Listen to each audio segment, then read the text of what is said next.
Hey now, before we get into this deep dive breakdown and review of Skeleton Crew Episode 8, spoilers. Star Wars fans, this is how a season finale should feel. While we were all a bit greedy and would have loved longer episodes, maybe even a few more full ones to spend even more time with the characters and worlds of Skeleton Crew, but if you really think about what happens in the finale, it's hard to argue that it wasn't executed brilliantly, and it definitely ranks among the best ever in terms of providing closure on almost every plot mystery featured, while also leaving hope for future stories with the main cast. I plan to take a deep dive into the resolutions of Skeleton Crew's 3 main Season 1 mysteries, but first I have to address just how satisfying the finale was, and the series in general. Yes, to me, resolving established and important plot points is crucial for a successful season or series finale, but it's impossible to also not highlight the other standout aspects of this episode, which are really just the beacons of light that have made this series feel the most well-rounded since the first 2 seasons of The Mandalorian. First, once again, the show looked and sounded as good as it gets. This series has nailed what live-action Star Wars can look like when the volume and practical sets are blended and utilized perfectly. The score then further brings the production to life, while also helping to ratchet up the tension at just the right moments. Anytime we were meant to feel a bit stressed, the visuals, the soundscape, and of course the talented cast came through in spades. It's hard to think about another Star Wars series that has essentially perfected its looks, sound, and cast as well as Skeleton Crew has presented. Sure, we can point to The Mandalorian, but that series basically had a built-in cheat code by featuring a badass in a Boba Fett looking helmet that would easily get fans excited. Skeleton Crew is a show driven by kids, which could have resulted in a disaster of a series if the kids couldn't hold their weight to the adult actors while in scenes, but that was not the case at all. And I say the kids are really what made this show work, thanks to how darn good each of them was at bringing real emotions to their characters and scenes. I feel both Ravi and Ryan once again showcased some serious chops with their emotionally charged and very tense scenes with Jod in the tower. But what was really appreciated in this episode is that their parents also were allowed to come into their own and have a bit of character growth like the kids experienced over the course of their adventure. It was amazing to see the kids showing the adults how to grow and be brave and to challenge the status quo of the great work, which has kept them in a loop of minting credits and not questioning their existence for generations. Many times in shows with kid leads, the kids end up being portrayed as the ultimate heroes, or they do something that feels a bit out of character or not within their abilities, but that was not the case here. Of course, there's Jude, who I now believe may be the greatest Star Wars actor of all time, but whether you agree with that or not, we all have to acknowledge that Jod Na Nawood is a banger of a character, and one I hope doesn't sit stale for too long. The moment of the series for this character, and probably some of Jude's best and most subtle acting, came as Jod watched his pirate frigate burn to the ground along with his dreams of finally having the most important thing in the galaxy, cold, hard credits. And rather than crumble in defeat, he cheekily smiles, almost acknowledging that his worldview is wrong, and that there are good people in the galaxy.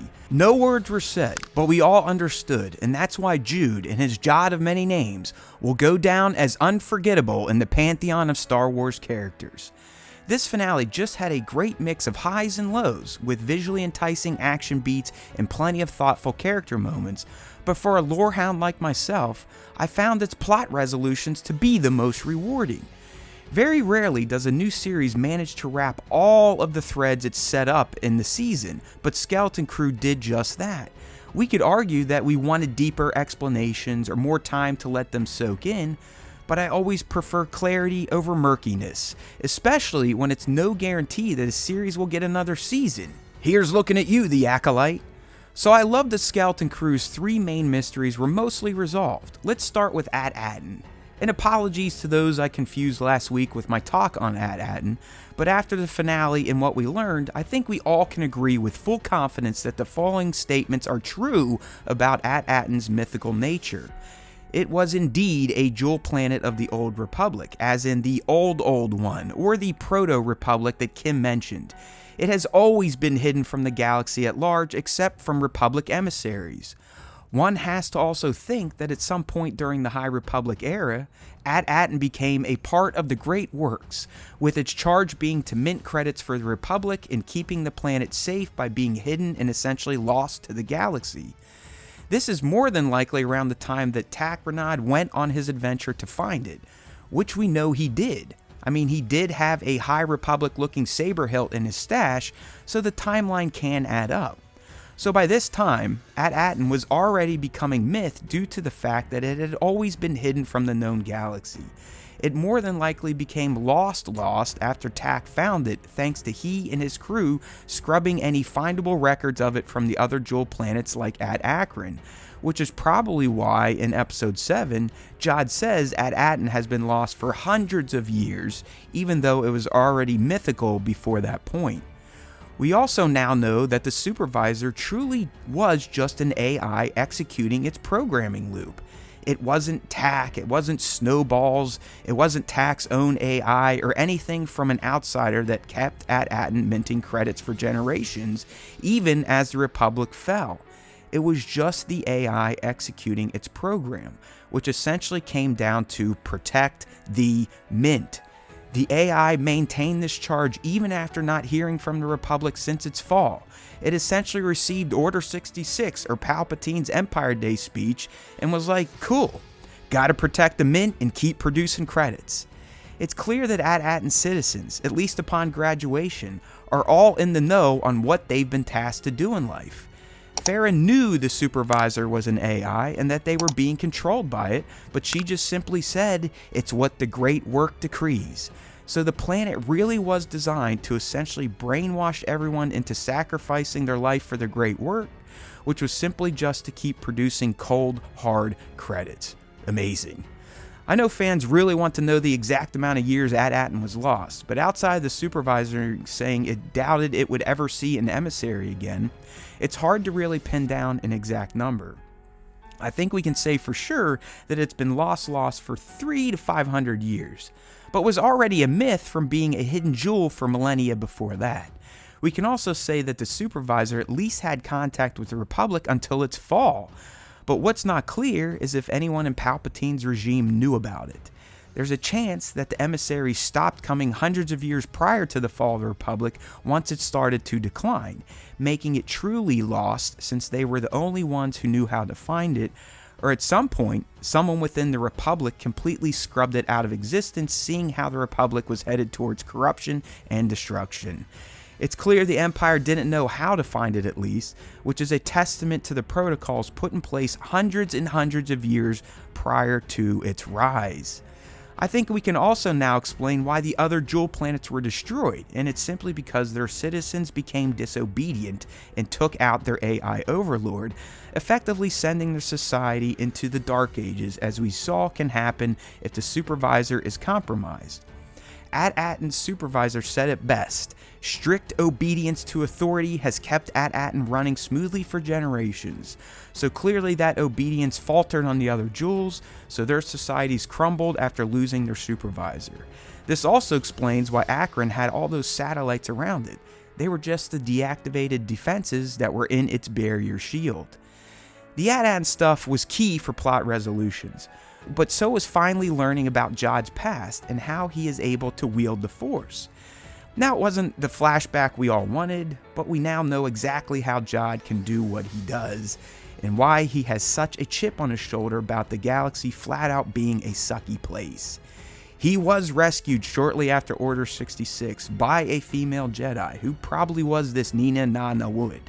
She saw potential in him and started training him, almost to the point where Jod began to have hope again.